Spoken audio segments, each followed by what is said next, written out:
Timmy என்பவன் 6 வயது சிறுவன். அவன் ரொம்ப ஆர்வம் உள்ளவனும் எல்லாம் தெரிய வேண்டுமென்று விரும்புவான்.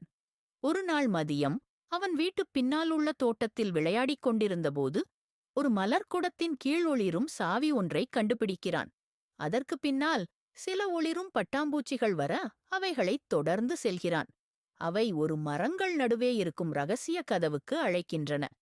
டிம்மி அந்த சாவியால் கதவைத் திறக்கிறான். உடனே அவன் ஒரு மாயத் தோட்டத்துக்குள் போகிறான். அங்கேயெல்லாம் உயிரோடு இருக்கிறது.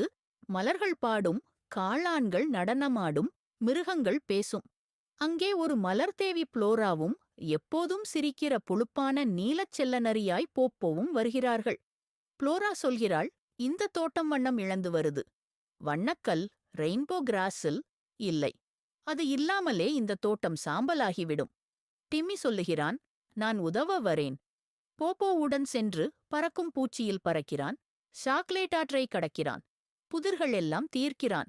அவர்கள் கடைசியில் ஒரு பெரிய தவளை குரோகஸ் கையில் அந்த வண்ணக்கல்லை காண்கிறார்கள். குரோகஸ் கோபமாக இருக்கிறான். ஆனால் டிம்மி அன்பாக பேசுகிறான். குரோகஸ் தனிமையால் வருத்தமடைந்திருக்கிறான் என்பதை தெரிந்து டிம்மி அவனை நண்பனாக அழைக்கிறான். குரோகஸ் மகிழ்ந்து கல்லை திருப்பிக் கொடுக்கிறான். அவர்கள் அதை நீரூற்றில் வைக்க தோட்டம் வண்ணமாய் மாறுகிறது. மலர்கள் மலர்கின்றன. இசை ஒலிக்கிறது. அனைவரும் சந்தோஷமாக கொண்டாடுகிறார்கள். புளோரா டிம்மிக்கு ஒரு மாய மலர் கொடுக்கிறாள். கதவு அவனை மெதுவாக வீட்டிற்கு திருப்பி அனுப்புகிறது. டிம்மி கண் விழிக்கிறான். இது கனவென்று நினைக்கிறான். ஆனால் தனது ஜன்னல் ஓரத்தில் அந்த மாய மலரை பார்த்தவுடன் அது உண்மையான அனுபவம்